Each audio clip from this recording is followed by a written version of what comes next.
tous, c'est Alex Monique. Alors j'espère que vous allez bien les amis, car aujourd'hui on se retrouve pour un nouveau petit épisode de la Minute Actu, l'émission qui vous décrypte l'actualité automobile. Alors ne m'en voulez pas, car j'ai encore une fois zappé le Comstime en fin de vidéo, tout simplement pour vous présenter plein d'actu. C'est quand même le but de la vidéo, je pense que vous m'en voudrez pas trop. Car oui, tout le pays a beau être en grève, il s'en passe quand même des trucs niveau auto. Bref, 77e épisode de la Minute Actu, allez c'est parti.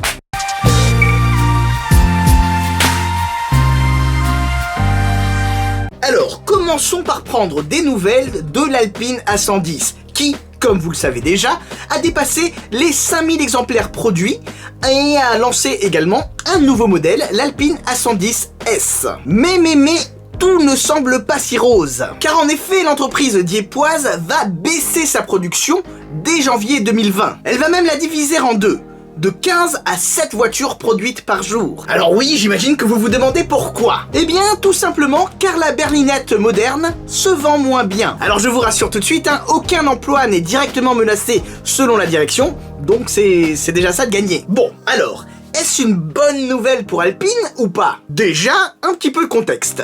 Ne jetons pas la pierre sur Alpine trop vite. Dès le début, Alpine avait mis les bouchées doubles avec une très grosse prod, tout simplement pour honorer les commandes et pour les livrer au plus vite. Donc, en un sens, la baisse de production n'est pas un élément si catastrophique que ça. De plus, à titre personnel, je trouve que ça colle davantage à l'image artisanale d'Alpine. Alors certes, on n'aurait pas trop de mal à s'imaginer qu'il y ait un ralentissement des ventes. Peut-être que l'Alpine A110S marche moins bien que prévu. Mais quoi qu'il arrive, je pense quand même qu'Alpine va répondre présent et va notamment élargir sa gamme dans un futur proche. On parle d'hybridation, voire même de nouveaux segments. Même si ça, j'y crois moyen, car bon, ça s'éloigne quand même énormément de l'esprit de la berlinette sportive légère de 1955. Le constructeur français Bugatti nous a sorti une petite édition spéciale à 3 millions d'euros et limitée à 20 exemplaires. Son petit nom, il est très original, vous le verrez. La Bugatti Chiron noire. Sauf erreur de ma part, il s'agit là de la deuxième édition limitée spéciale officielle de Bugatti, après la 110 ans Bugatti. Vous l'aurez peut-être deviné, mais celle-ci, elle est très noire. Cette Bugatti Chiron noire est déclinée en deux finitions, élégance et sportive, et les deux sont équipés du W16 de 1500 chevaux. Pour la première, élégance, la plus chic, la calandre est redessinée et il y a de nouvelles jantes. Par ailleurs, la fibre de carbone est en noir métallisé brillant. La grosse différence se trouve notamment dans les éléments en aluminium, comme vous savez, sur le gros C dans la porte là. D'ailleurs, ça s'appelle le Inner Signature Line chez Bugatti. A contrario, celui-ci est noir mat sur la Chiron noire, finition sportive. Et c'est donc, comme je vous ai dit, certainement la façon la plus simple de différencier les deux finitions. Car bon, malgré la carrosserie noir mat et le carbone noir mat, sincèrement c'est quand même kiff de différencier deux voitures noires. Le noir était la couleur préférée de Jean Bugatti, le fils d'Ettore. D'ailleurs, toutes ces références au noir devraient vous rappeler la Bugatti, la voiture noire. Et c'est pas un hasard, car c'est bel et bien une référence à la Bugatti, la voiture noire.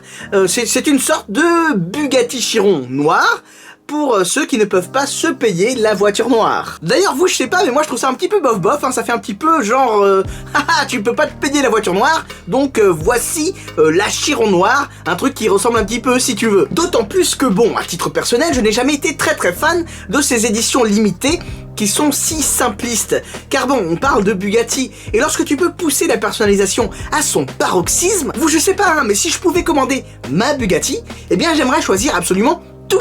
Mes matériaux, mes couleurs, mes finitions, mon intérieur, enfin absolument tout. Or, là, tout est noir. Et voilà. Alors très rapidement, on reste chez Bugatti, qui nous a présenté la première Bugatti Chiron qui s'inspire directement et officiellement de la Bugatti Veyron Grand Sport l'or blanc. The original, the one and only. D'ailleurs, je suis pas tout à fait d'accord, car selon moi, la première Bugatti Chiron à reprendre la livrée de l'or blanc, c'est la Bugatti Chiron jaune. D'ailleurs, c'est la première livrée aux États-Unis. LB, je crois qu'elle s'appelle. Peut-être car elle ne reprend pas intégralement la livrée de la Bugatti l'or blanc sur l'intégralité de la carrosserie. Mais bon, pour moi, ça reste la première à s'inspirer de la Bugatti l'or blanc. Je ferme la parenthèse. Voici donc la Bugatti Chiron Zebra.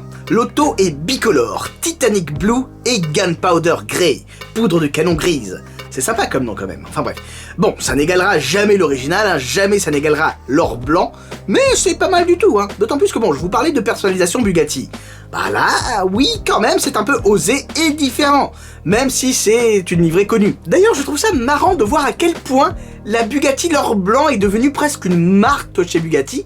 C'est une des rares livrées officielles à avoir été reprise de la sorte. D'ailleurs, c'est même allé au-delà de chez Bugatti, comme par exemple avec cette McLaren Senna châssis 001, qui s'inspire donc de la livrée de l'or blanc. C'est quand même fou, je trouve. Alors on aime ou on n'aime pas, mais ça reste fou. Continuons avec des petites news très rapides de McLaren. Sachez que la remplaçante de la McLaren P1 arrive très bientôt, apparemment fin 2020. Déjà. Et non, la remplaçante de la McLaren P1, ce n'est pas la Speedtail, ni la Senna.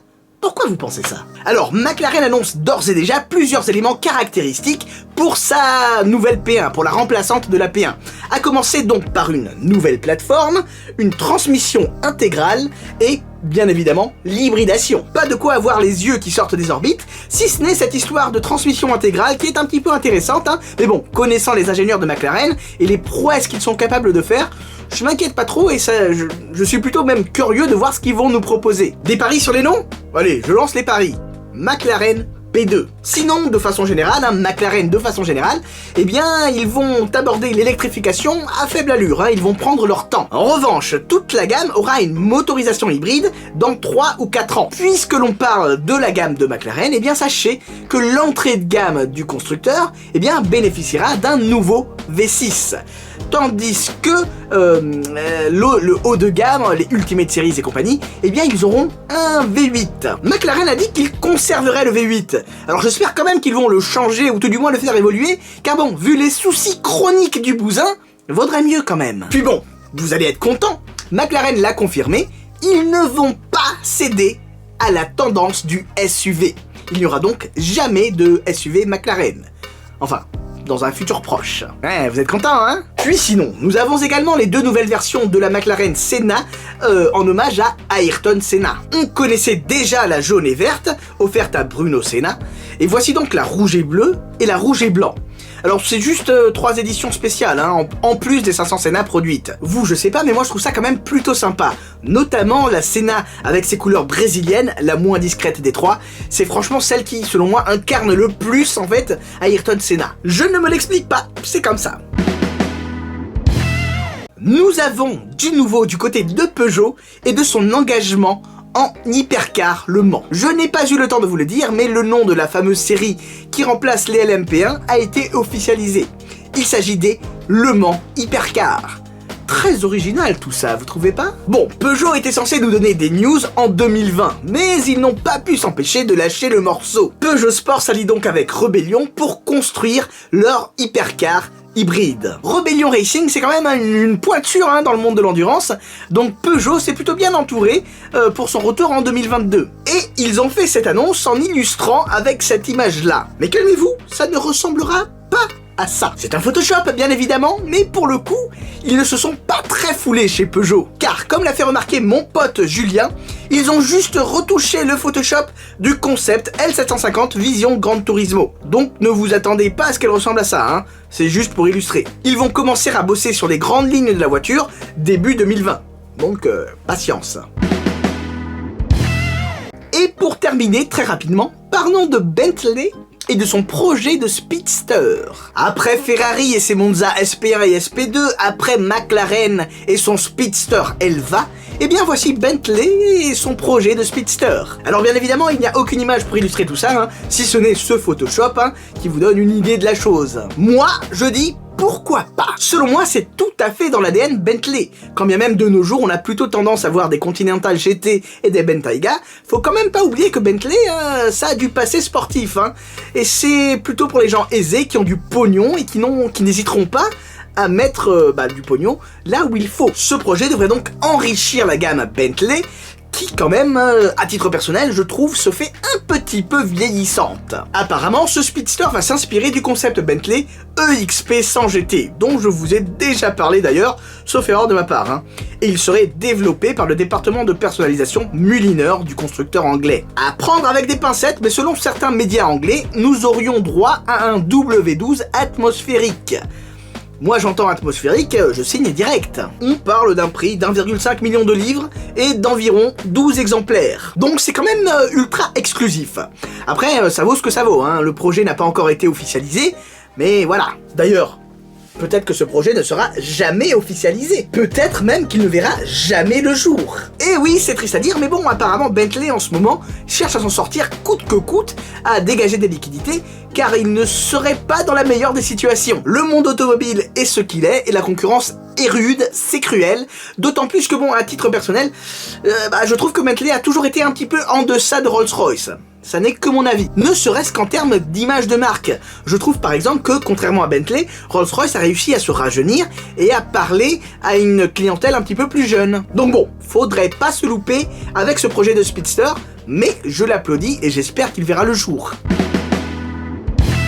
Voilà, la vidéo est désormais terminée, merci à vous d'avoir regardé, j'espère qu'elle vous aura plu. Alors oui, j'ai zappé le Comstime par manque de temps, mais surtout car je voulais davantage aborder l'actualité, hein, c'est un petit peu le but de la vidéo.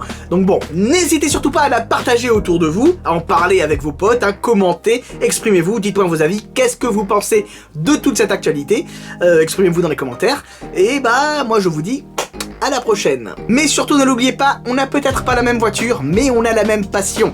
Sur ce, je vous dis à très bientôt. Ciao, ciao.